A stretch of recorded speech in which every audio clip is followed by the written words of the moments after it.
¿Qué queda cuando el ruido cesa y solo el Cantábrico murmura verdades antiguas contra los acantilados? Para Mateo, jubilado reciente de Puerto Serena, esa pregunta resonaba con la cadencia gris de las olas en otoño. 3 años atrás había bajado la persiana metálica de Ferretería Mateo e Hijos por última vez, un negocio que había sido el ancla de su vida durante 40 años, tanto como lo fue Marina, su esposa, cuyo recuerdo ahora se aferraba a él como la humedad salobre en las paredes de su casa. A sus 68, el tiempo, antes un bien escaso medido en facturas y pedidos, se había vuelto un océano vasto y a veces amenazante. El otoño en Puerto Serena teñía los tejados de pizarra con una melancolía líquida. Mateo caminaba por el paseo marítimo, el cuello de su viejo chaquetón subido, las manos en los bolsillos.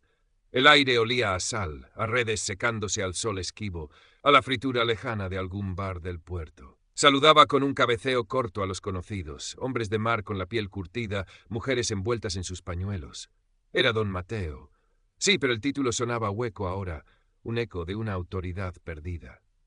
Se detuvo frente al local de la ferretería, ahora una tienda de souvenirs con atrapasueños y camisetas estampadas con faros. Un nudo amargo se formó en su garganta, orgullo herido, nostalgia, y un vacío que intentaba llenar con pequeñas compras, gestos inútiles contra la marea del tiempo.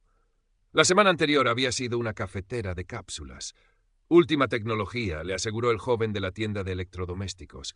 Brillaba en la encimera de su cocina, un objeto extraño y futurista junto a la vieja cafetera italiana de Marina. Elena, su hija, enfermera, pragmática como una receta médica, la había mirado con esa mezcla de cariño y exasperación que le dedicaba últimamente. ¿Necesitabas esto, papá? Con lo bueno que te salía el café de siempre. Y lo que cuestan las dichosas cápsulas. Mateo se había encogido de hombros, murmurando algo sobre darse un capricho. Pero la verdad, pensó mientras reanudaba su paseo, era que el silencio de la casa era demasiado grande, y el silbido de la nueva máquina ofrecía una ilusión momentánea de actividad, de modernidad. Llegó al pequeño cementerio encalado que miraba al mar. Dejó un ramo modesto de crisantemos sobre la lápida de Marina. Habló con ella en susurros, como cada día contándole naderías. El tiempo, el precio del bonito, la tos persistente de Carmen, su vecina. Carmen, viuda también, era un puerto tranquilo en su deriva, sencilla, sin pretensiones, con una sabiduría amasada en años de vida pegada a la costa. Hay que vivir con lo que hay, Mateo, no con lo que hubo o lo que podría haber, le decía a veces mientras compartían un café o un trozo de bizcocho casero. De vuelta a casa el teléfono sonó, estridente en la quietud. Era Javier, su menor. El artista, el emprendedor, el eterno buscador de la gran oportunidad, siempre viviendo en alguna ciudad grande y ruidosa, tan diferente de Puerto Serena. La voz de Javier era un torrente de entusiasmo, palabras atropelladas sobre un negocio online revolucionario, algo de productos ecológicos asturianos para exportar. Sonaba increíble como siempre. Y entonces la petición. Una suma considerable. Solo un empujón inicial, papá. Te lo devuelvo en 6 meses. Con intereses, si quieres. Es seguro. Esta vez sí. Mateo se sentó pesadamente en el sillón orejero que había sido de Marina. El corazón le latía con una mezcla incómoda de esperanza y pavor. La esperanza de que esta vez sí Javier encontrara su camino. El pavor de ver sus ahorros, el colchón que Marina y él habían tejido con tanto esfuerzo, menguar una vez más por una quimera. Miró la libreta donde apuntaba sus gastos, la pensión, los recibos. Los números eran tercos, no entendían de sueños ni de amor paternal. El Cantábrico afuera parecía murmurar una advertencia. La decisión, como tantas otras desde que Marina se fue, recaía únicamente sobre sus hombros encorvados. Sintió el peso de la soledad, más frío que el viento del norte que empezaba a levantarse. Los días siguientes fueron una lenta rumia. Mateo daba vueltas al asunto del préstamo, la petición de Javier resonando en su cabeza como un mantra inquietante. ¿Cuánto era considerable? Javier había sido vago, como siempre. Mateo repasaba mentalmente sus ahorros, una cantidad que le parecía menguante, insuficiente para los imprevistos que la vejez seguramente traería. Recordó otras inversiones de Javier, aquella tienda de diseño que cerró en un año, el proyecto de música folk electrónica que se evaporó tras grabar una maqueta. Cada vez él había estado allí, extendiendo un cheque, disimulando su creciente ansiedad. Un recuerdo concreto le asaltó una tarde. mientras ordenaba viejos papeles en el escritorio que había sido de Marina. Una factura. El coche. Aquel descapotable deportivo de segunda mano que compró 10 años atrás. Una locura. Marina había arqueado una ceja, pero no dijo nada. Él se había justificado. Para disfrutar un poco, Marina, que nos lo hemos ganado. Lo usó un verano. Rutas por la costa con el viento en la cara, sintiéndose joven de nuevo. Pero era incómodo. Gastaba una barbaridad y, sobre todo, se sentía observado en el pueblo. Terminó vendiéndolo un año después, perdiendo bastante dinero. ¿Por qué lo había comprado? ¿Para impresionar a quién? ¿Para negar el paso del tiempo? Quizás por la misma razón que ahora consideraba darle el dinero a Javier, por un deseo difuso de afirmación, de sentir que aún podía hacer cosas grandes. Habló con Elena durante su visita semanal.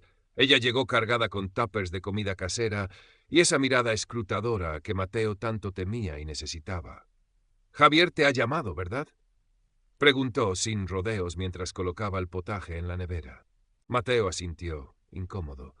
Le contó la propuesta, intentando transmitir el entusiasmo fingido de su hijo. Elena suspiró, se sentó frente a él en la mesa de la cocina. «Papá, por favor, sabes cómo acaba esto siempre. No tiene plan de negocio, no tiene experiencia, solo tiene ideas. Y tus ahorros menguando. ¿No aprendimos nada la última vez?». Su voz era firme, pero había una nota de súplica.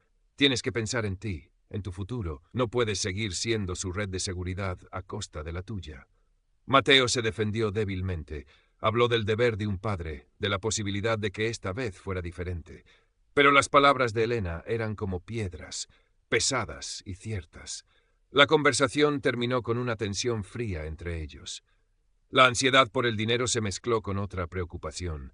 Un dolor lumbar persistente que antes achacaba a cargar peso en la ferretería, ahora le parecía un signo ominoso de decadencia. Le costaba dormir, daba vueltas en la cama escuchando el latido del reloj y el rumor del mar.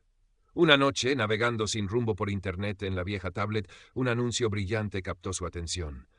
Rejuve Max Forte. Recupera la vitalidad perdida. Ingredientes naturales del Himalaya. Resultados garantizados. Prometía alivio para dolores articulares, energía renovada, sueño reparador. Todo lo que él anhelaba. El precio era exorbitante, casi obsceno. Pero las fotos del antes y después, los testimonios entusiastas. Mateo sintió una punzada de esperanza irracional. Quizás esto sí funcionaría. Era natural. Hizo clic. Introdujo los datos de su tarjeta con manos temblorosas, casi a escondidas de sí mismo. El paquete llegó unos días después, discreto, sin remitente claro. Mateo escondió el frasco de cápsulas doradas en el fondo del armario del baño, detrás de las toallas viejas. Empezó a tomarlas religiosamente cada mañana, esperando un milagro silencioso. Pasaron 2 semanas. El dolor de espalda seguía ahí, quizás un poco menos intenso algunos días, o quizás era su gestión. El insomnio persistía. La única diferencia notable era el agujero en su cuenta bancaria. Un sábado, Elena vino a ayudarle con la colada. Al buscar las toallas encontró el frasco. Lo sostuvo en la mano, leyendo la etiqueta con el ceño fruncido. «¿Qué es esto, papá?». Mateo balbuceó una excusa sobre vitaminas. Elena buscó el nombre en su móvil. Las reseñas reales eran demoledoras. Estafa, efecto placebo, ingredientes dudosos. La discusión fue inevitable. «Papá, esto es tirar el dinero. ¿Por qué no fuiste al médico? Te lo he dicho 1000 veces. Estos productos se aprovechan de la desesperación de la gente». Mateo se sintió estúpido, avergonzado. Se defendió con orgullo herido, hablando de probar alternativas, de no querer empastillarse. Pero en el fondo sabía que Elena tenía razón. El frasco dorado parecía ahora un símbolo de su propia ingenuidad y miedo. La sensación de estar quedándose atrás, de ser irrelevante, se agudizó unos días después en el bar del puerto. Antonio, un antiguo cliente de la ferretería, ahora jubilado de la marina mercante, contaba a voz en grito sus planes para un crucero por los fiordos noruegos. Mostraba fotos en su móvil de última generación. «¿Y tú, Mateo? ¿Qué haces ahora que tienes tiempo libre?». La pregunta hecha sin malicia golpeó a Mateo. ¿Qué hacía él? Pasear, recordar, preocuparse. Sintió una oleada de envidia y una necesidad urgente de demostrar que él también vivía. Esa misma tarde pasó por delante de una tienda de bicicletas. En el escaparate, una bicicleta eléctrica, robusta, de aspecto moderno, le guiñó un ojo. Imaginó recorrer la senda costera sin esfuerzo, sentir el viento, llegar hasta pueblos vecinos. Sería una actividad saludable, una forma de llenar las horas. El precio era alto, muy alto, pero la imagen de sí mismo, activo y rejuvenecido, superó la prudencia. Entró. Salió una hora después con la bicicleta encargada. Cuando llegó, la usó 2 veces. La primera subida pronunciada le dejó sin aliento, incluso con la ayuda eléctrica. La segunda vez lloviznaba y volvió empapado y de mal humor. La bicicleta terminó arrinconada en el pequeño trastero, junto a cajas de herramientas que ya no usaba, acumulando polvo y culpa. Carmen, al enterarse, comentó con su habitual suavidad: «A mí, Mateo, lo que más me gusta es caminar despacio por el paseo al atardecer. No cuesta nada y se ven tantas cosas». Las palabras sencillas de su vecina resonaron en él, subrayando la inutilidad de su compra impulsiva. El vacío no se llenaba con objetos caros, solo se hacía más evidente. La acumulación de preocupaciones, Javier, la salud, los gastos fallidos, empezó a pesarle seriamente. Elena, notando su creciente ansiedad y quizás sintiéndose culpable por su dureza anterior, le propuso algo práctico. «Papá, ¿por qué no revisamos juntos tus papeles? Los seguros, las cuentas. A veces hay cosas que se pueden optimizar». A Mateo le costó aceptar. Era admitir que necesitaba ayuda, que ya no controlaba su propio barco. Pero la mirada preocupada de su hija lo convenció. Una tarde lluviosa de sábado extendieron sobre la mesa del comedor una montaña de carpetas y documentos antiguos. Facturas, pólizas de seguro, extractos bancarios. Fue un viaje al pasado financiero de Mateo, y no siempre agradable. Descubrieron la existencia de 3 seguros de vida diferentes, contratados en distintas épocas, con beneficiarios desactualizados y coberturas que se solapaban. Pagaba también un seguro de hogar con cláusulas redundantes respecto al seguro de la comunidad. Eran primas mensuales, trimestrales, anuales, que sumaban una cantidad considerable al año. Dinero que se iba silenciosamente mes tras mes por servicios duplicados o innecesarios. «¿Ves, papá?», dijo Elena, señalando las pólizas. «Esto lo contrataste hace 20 años, cuando aún estábamos estudiando. Ya no tiene sentido. Y este otro, la cobertura es casi la misma que la del seguro que te hicieron en el banco». Mateo se sintió abrumado, un poco tonto. Recordaba vagamente a los agentes de seguros, tan amables, tan convincentes, hablándole de proteger el futuro de su familia, de la tranquilidad. Había firmado por si acaso, sin comparar, sin entender del todo la letra pequeña. Ahora ese por si acaso se traducía en un despilfarro constante. La revisión fue agotadora, pero también extrañamente liberadora. Poner orden en aquel caos de papeles le dio a Mateo, por primera vez en mucho tiempo, una visión clara de dónde se iba su dinero. La imagen era preocupante. Los ahorros no eran tantos, los gastos fijos sí, pero al menos era real. Empezó a ver un patrón en sus decisiones. Impulsos, falta de planificación, dejarse llevar por el miedo o el deseo de aparentar. Cancelar aquellas pólizas redundantes no lo haría rico, pero era un primer paso, una pequeña victoria sobre su propia negligencia pasada. Sintió una mezcla de alivio y vergüenza.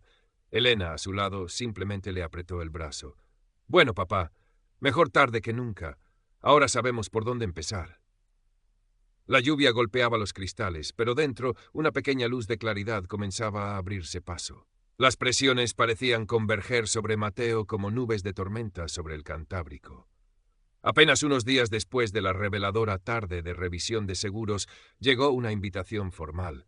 La boda de la hija de Luis, un antiguo compañero del gremio de comerciantes, un hombre al que siempre había considerado un igual, quizás incluso un rival amistoso en los buenos tiempos de la ferretería. La boda se celebraría por todo lo alto en un conocido restaurante de Gijón. «El qué dirán», susurró en la mente de Mateo. Tenía que hacer un regalo generoso, estar a la altura. Empezó a calcular mentalmente cuánto sería apropiado, sintiendo la vieja punzada de la comparación social. ¿Cuánto daría Antonio? ¿Y los demás? El coste del regalo se sumaba a la creciente lista de preocupaciones financieras. Casi simultáneamente, el teléfono volvió a sonar. Javier. Esta vez su voz no era entusiasta, sino tensa, apremiante. El inversor inicial se había echado atrás. Necesitaba el dinero urgentemente o todo el proyecto se iría al traste. Había un tono de victimismo, de reproche velado. «Siempre me dices que me apoyas, papá. Ahora es cuando de verdad te necesito». Las palabras de su hijo eran un dardo directo a su corazón, a su sentido del deber paternal, a su culpa latente por no haber sido, quizás, el padre perfecto. Mateo colgó el teléfono sintiéndose atrapado. Miró a su alrededor. La cafetera de cápsulas reluciente e infrautilizada, el frasco de Rejuve Max Forte casi lleno en el baño, un monumento a la esperanza vana. Imaginó la bicicleta eléctrica acumulando polvo en el trastero. Vio las pólizas de seguro canceladas sobre la mesa, testimonio de años de despilfarro silencioso. Y ahora, la presión de la boda, la urgencia desesperada de Javier, todo se agolpaba, una sensación de ahogo financiero y emocional. ¿De dónde iba a sacar el dinero? ¿Y a costa de qué? De su propia tranquilidad, de su futuro. Salió a caminar, sin rumbo fijo, bajo un cielo plomizo que amenazaba más lluvia. El mar rompía con fuerza contra las rocas del espigón. Necesitaba aire, perspectiva. Se encontró, casi sin darse cuenta, cerca de la pequeña casa de Carmen. La vio en su jardín, cuidando de sus flores de invierno, con una calma que a Mateo le pareció casi sobrenatural. Se acercó a la valla. Carmen levantó la vista, sus ojos arrugados sonriendo con genuina calidez. «¿Qué te pasa, Mateo? Traes cara de viernes de dolores». Quizás fue la franqueza amable de Carmen, o quizás simplemente la acumulación de tensión, pero Mateo se desahogó. Le contó todo: la petición de Javier, la boda, los gastos inútiles, el miedo a no tener suficiente, el peso de las expectativas. Carmen escuchó en silencio, podando una rama seca aquí, quitando una mala hierba allá. Cuando Mateo terminó, ella se limpió las manos en el delantal y lo miró fijamente.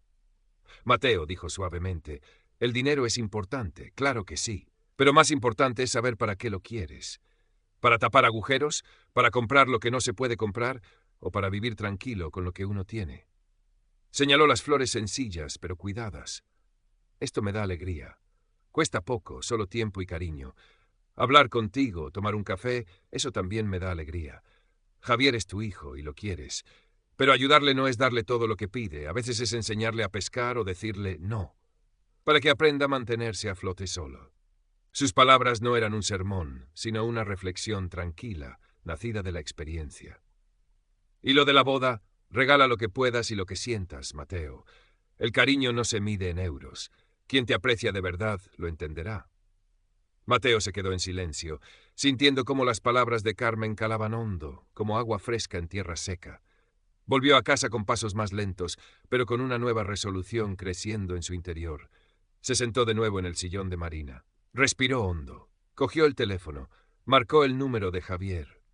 Cuando su hijo contestó, Mateo habló con una voz que no reconocía del todo como suya, más firme, más tranquila. Le dijo que lo quería, que siempre lo querría, pero que no podía darle ese dinero. Le explicó sin reproches pero con claridad su propia situación, la necesidad de asegurar su vejez.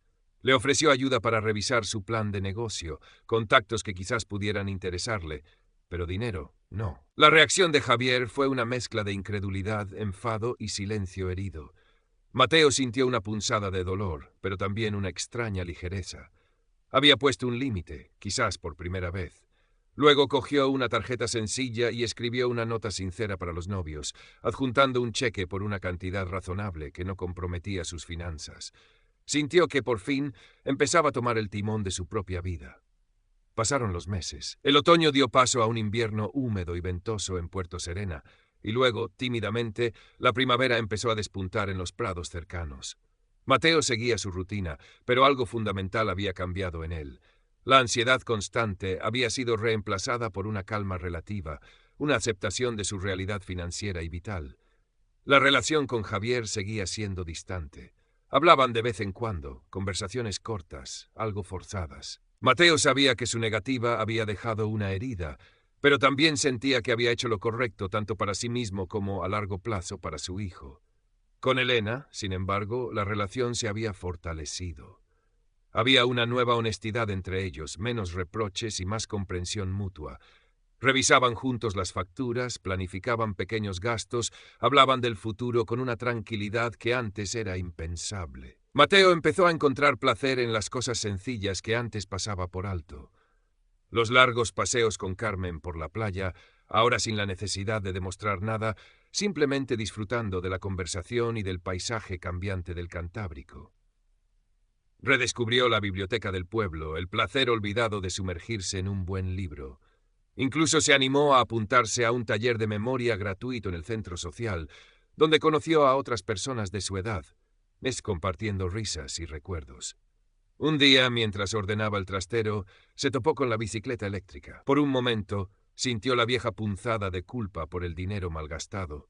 Pero luego, en lugar de esconderla de nuevo, decidió limpiarla y poner un anuncio para venderla de segunda mano. Consiguió recuperar una parte del dinero, pero lo más importante fue el gesto simbólico